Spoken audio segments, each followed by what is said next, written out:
creature, prepare to die!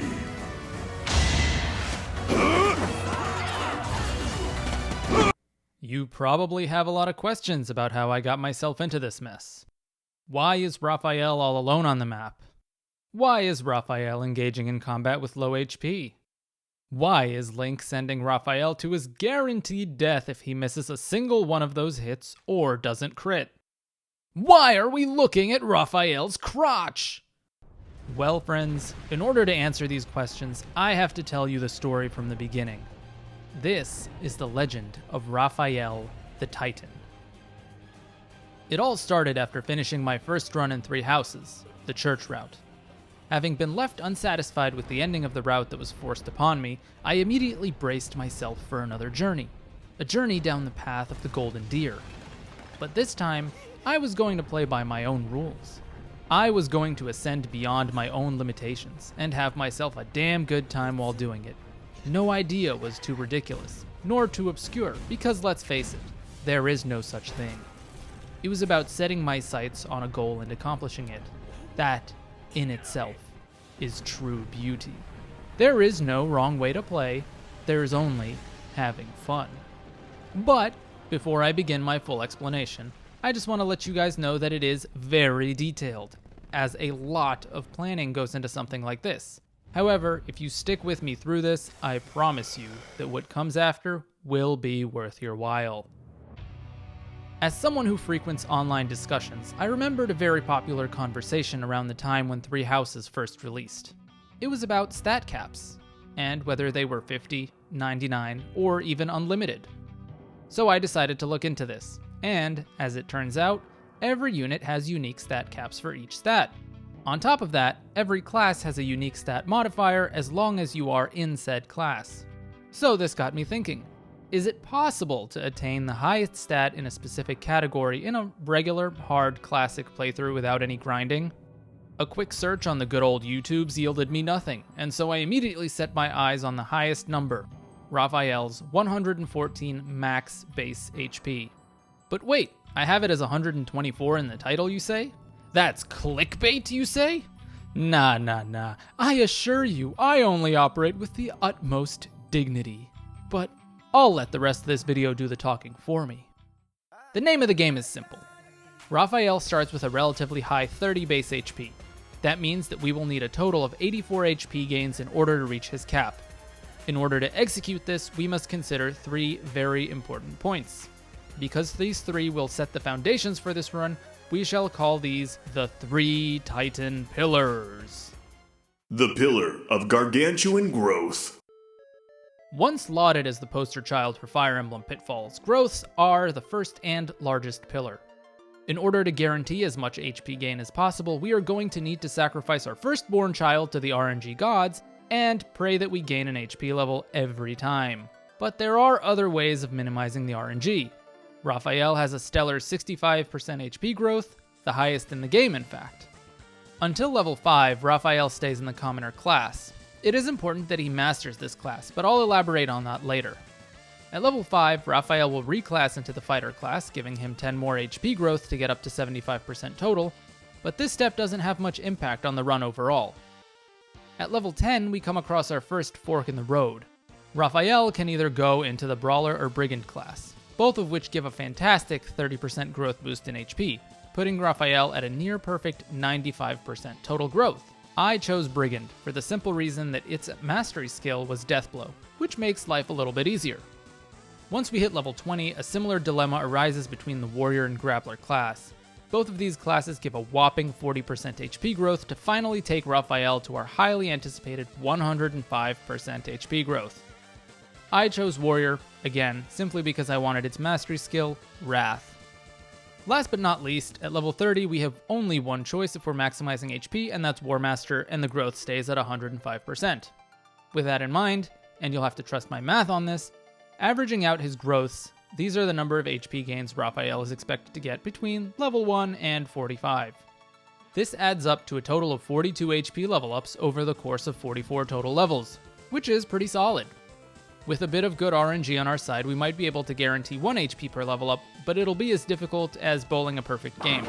So we estimate the Pillar of Growth taking us to a total of 72 base HP. But we still need 42 more level ups, and this is where the next important bit comes in. The Pillar of Permanent Prosperity. That's right. Like in previous games, 3 houses happens to have permanent stat boosting items.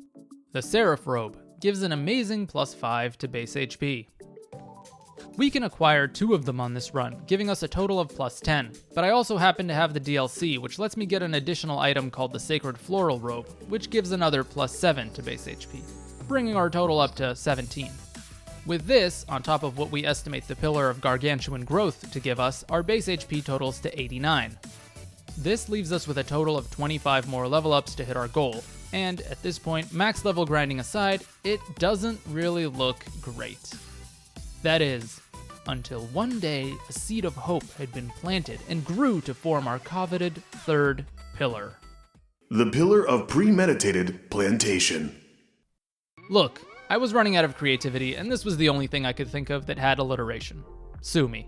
Anyways, yes, our last crutch is going to be relying upon the greenhouse mechanic to plant a few more permanent stat boosters. This is going to prove very difficult. Stat booster farming is all up to RNG, and even with the best odds, your chance of receiving a booster is about 70 to 75%.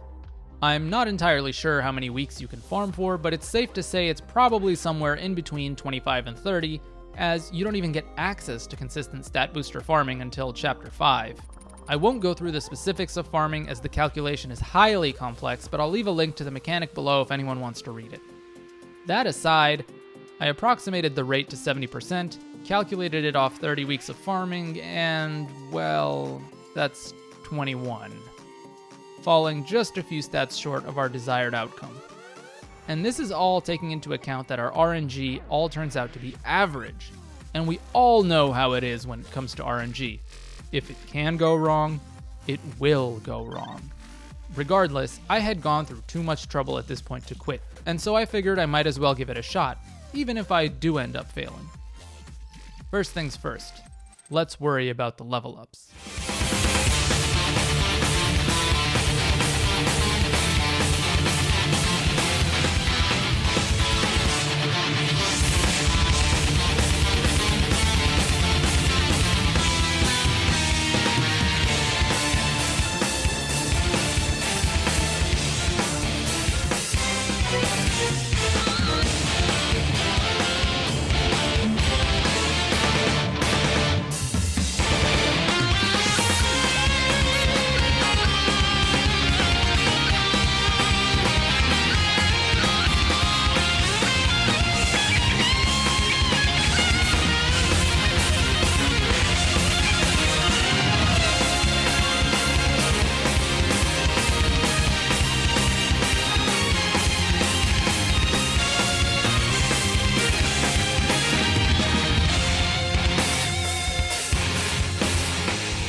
Alright, so that went better than we anticipated. We ended up getting Raphael to level 46, 1 higher than we had originally mapped out.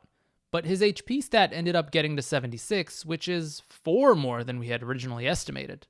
Bless the RNG gods for this one. That means we've made up for that gap that was left at the end of the explanation for the Pillar of Premeditated Plantation. Having made up for it there, it's time for us to look at what that pillar yielded us. Would you look at that? Not only is it exactly the average number that we estimated, but we actually hit our 21 desired HP permanent stat boosters to take us to, surprise, surprise, the exact total amount of HP that we need. So let's do it!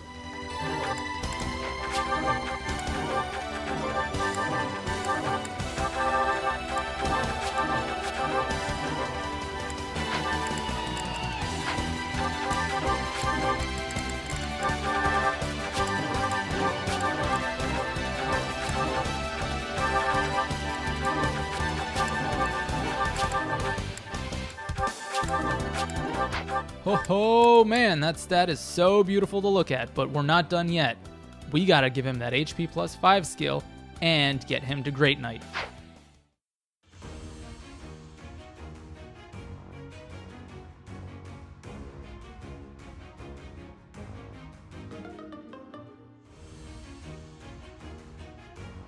Okay, let's actually get him to Great Knight this God damn it, Raphael, if you'd stop eating for once in your life and focus on studying, maybe you'd... Thank you. Now, where was I? Oh yes, we still need to get back to how we got into that unfortunate situation in the first place. But before I cue the best part of this video, let's just roid him up with the rest of the stat boosters while we're at it, and give him his final build.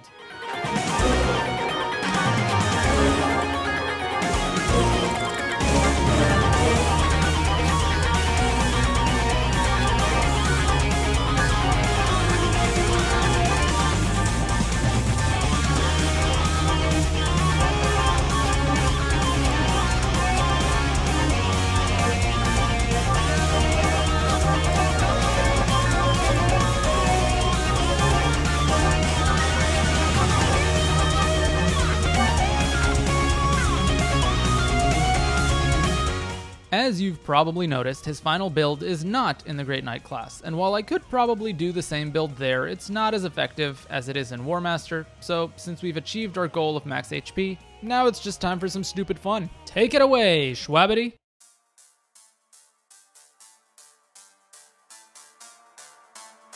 Yeah, Raphael, I don't care about nobility, you feeling me? An enemy attempted killing me, you kidding me? I'm ferocious, a walking tech. We can go toe to toe if you talking back. Back in Garrett Mac, I make them feel the wrath. Now my name's no, so I got the fear and breath. Catch me stacking in the pantry, yes I needed that. In the battle I get hangry, so I eat attacks. Hit the facts, after this I might be feeling bad, but I'll be flanking them in vision in a meaty slap. War Master, hit him with a beefy smash. That beating on the skull until I hear a crack. Back to back wins coming for the team I'm with, and protecting Maya is my only wish. Got no parents, only family is my little sis, so for her sake I'll be an nemesis.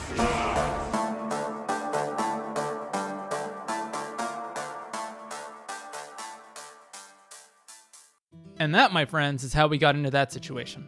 Wait, that was the wrong one? Oh, my bad. I must have gone down a different Divine Pulse timeline or something like that. Oh well, at least we got a favorable outcome in the end. Before I round off this video, I just want to give some special thanks to people who helped make this possible. Number one is Schwabbity, who is the creator of the Raphael rap in the video, so if you like that and you want to see some similar work for anime and games, go ahead and check out his channel. I'll be leaving a link in the description to all these people's channels. Big thanks to JAIK as well, longtime friend of the channel. He helped make all the backgrounds and some of the assets for this video. Couldn't have done it without him. Thank you so much, Jay. As well as Mr. Chazaria LLC for lending me your voice. Thank you so much. It is always a pleasure. So if you guys like that video, please leave a like and share it around with some people who you think might be interested in it. Subscribe if you want to see some more content, and leave me a comment letting me know what you think. And I will see you guys in the next one. Peace.